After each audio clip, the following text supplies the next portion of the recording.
Bonjour à tous, j'espère que vous allez bien. Bon, alors les amis, comme je sais que certains d'entre vous aiment bien regarder mes vidéos tout en mangeant, j'ai pensé à vous, bande de petits filous. Eh oui, je suis comme ça, moi, généreux. Alors, regardez-moi cette magnifique séquence que nous a offert Pascal Pro et bon appétit, bien sûr. Peut-être que ces règles, qui ont pu être adaptées hier, ne le sont plus aujourd'hui. En tout état de cause, je crois que beaucoup de Français ne comprennent pas cette décision. Et moi, aujourd'hui, si je dois être très honnête, je ne sais pas leur expliquer.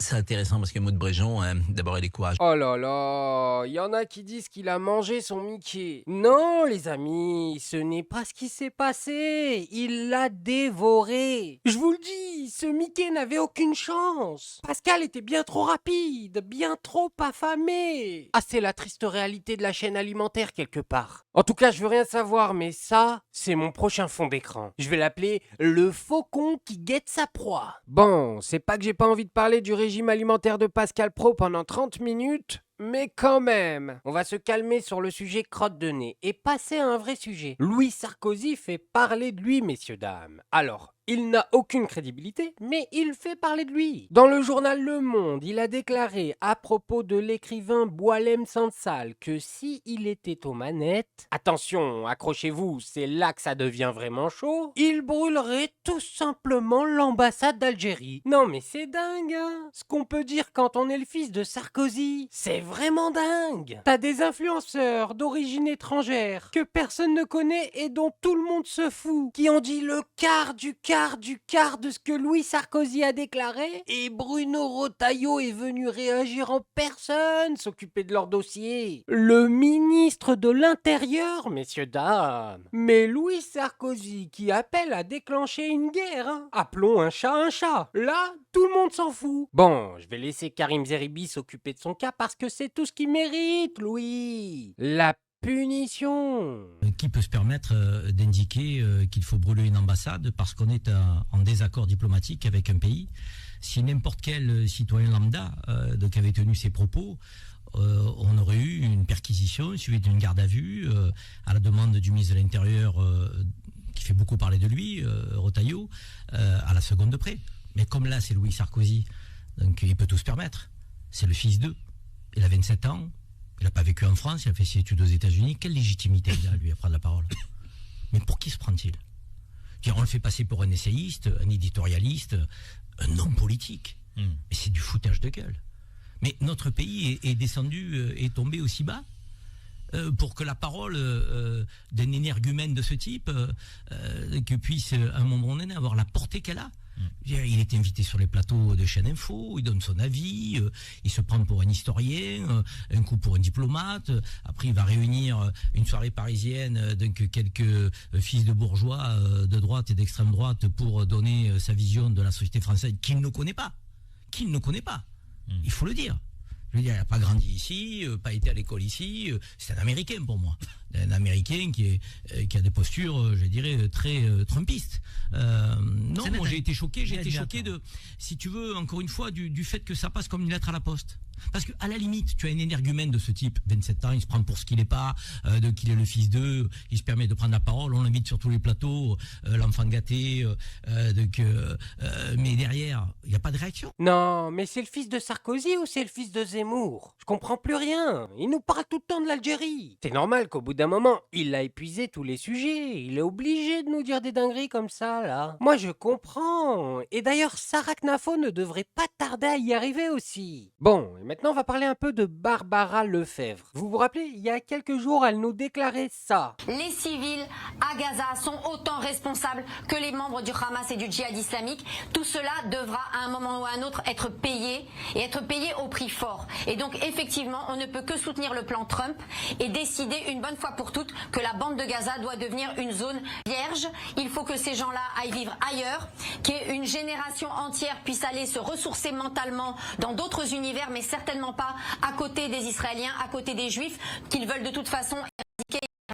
C'est terminé ce temps-là, ce temps est terminé, il faut récupérer tous les otages et une fois que tous les otages seront récupérés, il faut vider la bande de Gaza. Alors suite à cette déclaration qu'elle a fait sur I24, toute personne possédant une morale dans notre pays a été choquée. C'est pour ça qu'on a quand même été surpris que quelques jours plus tard, elle retourne sur le plateau des grandes gueules dans le plus grand des calmes. Et oui, et en plus de ça, personne ne lui posera la moindre question sur ce sujet sur le plateau. Enfin, ça c'était sans compter sur les auditeurs qui ont décidé que ça n'allait pas se passer comme ça. Non, non, Barbara va devoir répondre. On a Guillaume qui est avec nous, qui est chasseur, il s'appelle de l'Aveyron. Bonjour Guillaume.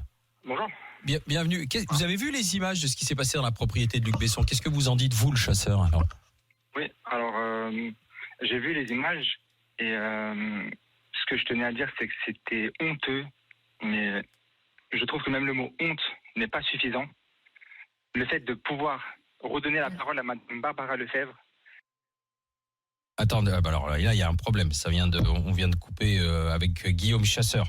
Bon, désolé. Ouais, il n'est pas d'accord avec les gentils chasses. Bah oui, désolé. Hein. Ouais, Non, mais en fait, on peut aussi aborder ces questions sans excès, c'est-à-dire que on C'est pour peut ça que la à la chasse fois est légale.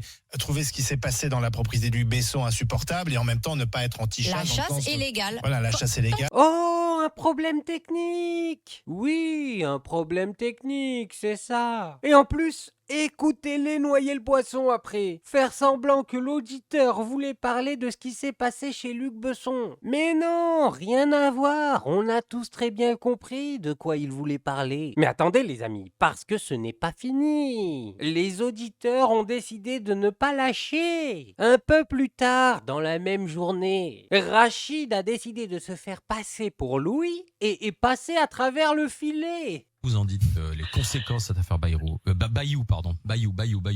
Écoutez, je trouve ça absolument scandaleux, mais je voudrais dire un mot parce que j'étais un peu choqué, mais vous allez peut-être me couper comme l'auditeur précédent. Tout à l'heure, vous l'avez coupé parce qu'il a commencé à parler de Barbara Lefebvre. Alors, je vais vous dire, je suis extrêmement choqué de cette censure que vous mettez en place. Je suis un auditeur de longue date des grandes gueules. D'ailleurs, je dois vous dire que je m'appelle pas Louis, je m'appelle Rachid, je suis avocat. Je m'appelle Rachid Madid, avocat au barreau de Paris.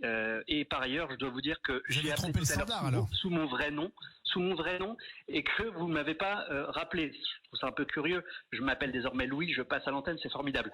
Juste pour vous dire que Attendez, je comprends pas ce que vous nous dites. Attendez, qu'est-ce que vous dites? Attendez, Louis, Rachid, je sais pas comment vous appelez. Attendez, stop. Oui, je vous écoute. Stop, Rachid. Non, parce que là, vous portez des accusations. Je sais pas si on doit vous appeler Louis ou Rachid, mais Rachid, donc visiblement. Rachid, ça ira très bien. Vous dites quand vous appelez Standard et que vous appelez Rachid, on vous prend pas, c'est ça? Alors, je dis pas que c'est la raison pour laquelle vous m'avez pas pris, évidemment. Voilà, je faites attention à ce que vous dites. Si vous êtes avocat, ne portez pas des accusations. Vous venez d'insinuer quelque chose qui est grave. Mais tant mieux, on peut discuter. Non, ça c'est pas une discussion, c'est une accusation. Je dis simplement que vous avez une chroniqueuse autour de cette table qui vient de tenir des propos inqualifiables qui sont, selon moi, je ne vais pas porter d'accusation de ce point de vue-là, mais selon moi, qui relèvent de la loi pénale et qui constituent un délit d'apologie de crime contre l'humanité. Donc parlez-en, au lieu de couper les auditeurs qui veulent s'émouvoir de cette situation. Ça a été le cas tout à l'heure, c'est lamentable. Je croyais que c'était la liberté d'expression sur le plateau. Monsieur Rachid, déjà, ça aurait été bien. Précisez ce dont il s'agit et vous vous présentiez. Voilà. Déjà, on ne sait pas qui vous êtes, donc vous vous cachez, vous vous présentez. Non, je m'appelle Rachid Mali, je suis avocat au barreau de Paris. Charles me connaît. Je connais très bien Charles, je vous ai déjà rencontré.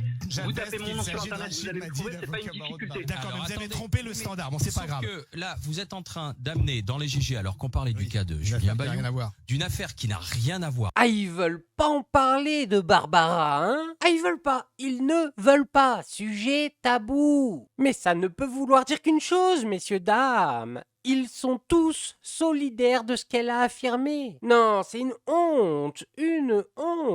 Nos chaînes de télé s'enlisent dans la honte. Bon, et maintenant on va passer à un autre sujet. On va parler un peu de la fermeture imminente de C8. Parce que des arguments pour les défendre, j'en ai entendu. Des salés et des piquants. Mais des comme celui que vous vous apprêtez à entendre, il y en a aucun. C'est le champion des arguments. L'argument de la mauvaise foi ultime. La conséquence de tout cela, ma chère Pascale, on peut le regretter. À titre personnel, je n'ai pas envie que le RN arrive au pouvoir. Loin de là. Ça serait pour moi un cauchemar. Et j'assume ce que je dis, y compris sur une chaîne qui a pignon sur rue à droite, mais pas à extrême droite. Mais là, les gens de l'Arcom et tous ceux qui ont fait en sorte que la chaîne s'arrête prépare véritablement le terrain à Bardella et à Marine Le Pen. Certains s'en réjouissent, c'est pas mon cas. Je constate simplement que c'est comme ça que ça va se terminer. Mais c'est même pas une blague. Il est sérieux. Fermer C8 et donc TPMP ouvre le chemin pour Bardella. Mais fallait l'oser celle-là. Il suffit de taper Bardella TPMP sur Google Images pour voir que le gars est invité toutes les 2 semaines. C'est la meilleure celle-là. Fermer C8, c'est faire monter l'extrême droite. Non mais la blague de l'année. Non seulement TPMP est le média le plus favorable au RN de notre pays, mais en plus, ils essaient même de faire descendre tous les autres partis. Et pour cet objectif, tout est permis. Ils ne vont pas hésiter à mentir, vous le savez. Déjà, pour LFI, c'est 2 fois par soir. Mais même les macronistes ont droit à leur compte. Regardez-moi ça. TPMP, le compte officiel. Emmanuel Macron puni à la porte de Donald Trump. Et là, ils vont réagir sur une fake news, messieurs, dames, en riant et en se moquant. Tout ça dans le but de faire descendre tous les partis qui ne seraient pas le RN. Regardez-moi ça. En fait, ils nous montrent une vidéo où Macron arrive à la Maison-Blanche et il n'est pas accueilli par Donald Trump. Donc du coup, d'après eux, ça veut dire que notre président est un guignol qui ne se fait pas prendre au sérieux par le président américain. Après moi, je veux bien, je vais pas cracher dans la soupe. Sauf que la vidéo que vous nous montrez n'est pas la vidéo de l'arrivée officielle d'Emmanuel Macron. Non, elle date de plusieurs heures avant son arrivée officielle. Et ça, n'importe quel mec en slip qui a accès à une connexion internet peut s'en rendre compte en 5 minutes. Donc du coup, on peut le dire, TPMP s'agite encore une fois autour d'une fake news. Sur la tête de ma mère, il rentre comme toi quand tu rentres dans un hôtel où t'as réservé. Sur ma vie, on dirait qu'il va demander « Bonjour, monsieur Macron, j'ai réservé une chambre. » De nuit. De nuit, oui, avec petit déjeuner inclus. Au check-in. Sur la vie de ma mère. Et on dirait que... Mais c'est vrai, on dirait qu'il rentre dans un truc, ou même toi, quand tu rentres dans un chalet, etc. On a fait... Alors, bonne route, pas ouf. Putain, allez, dépêche-toi. La salle de sport, le braqueleur. Non, mais sans rigoler. Ils ont fait un tour des infrastructures. Alors ici, c'est le petit déjeuner tous les matins, jusqu'à 10h30, monsieur Macron. Hein, non, mais c'est absolument incroyable. Il n'aurait pas fait ça avec Giorgia Meloni. Non, mais c'est ouf, non, c'est chaud, non, Gilles? Ah oui, il voulait lui faire payer cette... qu'il considère comme une rébellion des Européens par rapport à son plan de paix entre la Russie et l'Ukraine. Et comme Macron est à la tête de ce qu'il considère comme une coalition pour mettre en échec son plan de paix à lui, il lui fait payer. C'est une petite humiliation diplomatique. À mon avis, il a fait symbolique. Moi, je suis persuadé qu'il l'a fait attendre comme chez le médecin, dans une salle d'attente. C'est possible aussi, mais déjà... Il va venir, hein. Mais déjà là, ça, à la face du monde, ça montre beaucoup de la manière dont il considère... Moi, la vérité, sur ma vie, je serais reparti. C'est fou, Cyril ose dire ça alors qu'on sait tous qu'il s'est fait escroc il y a même pas 2 semaines par un faux Trump. Bon, en tout cas, comme je vous le disais, TPMP s'agite encore une fois autour d'une fake news. Parce que la vraie arrivée officielle du président, c'est ça. Ça s'est passé un peu plus tard et on peut dire ce qu'on veut, il s'est fait accueillir comme un président.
Voilà, alors après je pense que Macron est assez critiquable pour qu'on évite d'inventer des dossiers qui n'existent pas. On n'a pas besoin de désinformer les gens pour faire comprendre que le gars est un bras cassé. Il suffit juste de montrer ses décisions politiques. Rien qu'avec la dissolution de l'Assemblée et ce qui s'est passé cet été, le gars devrait déjà être destitué. En fait, si on y réfléchit bien, inventer de fausses informations, c'est lui rendre service. C'est noyer le vrai dans le faux. Bon bref, moi je voulais juste vous montrer ça. Maintenant, faites-vous votre avis tout seul. Faites attention à vous. Faites attention à ce que vous regardez. Like, abonnez-vous et n'oubliez pas le petit com qui fait plaisir. Et on n'oublie pas le petit com qui fait plaisir.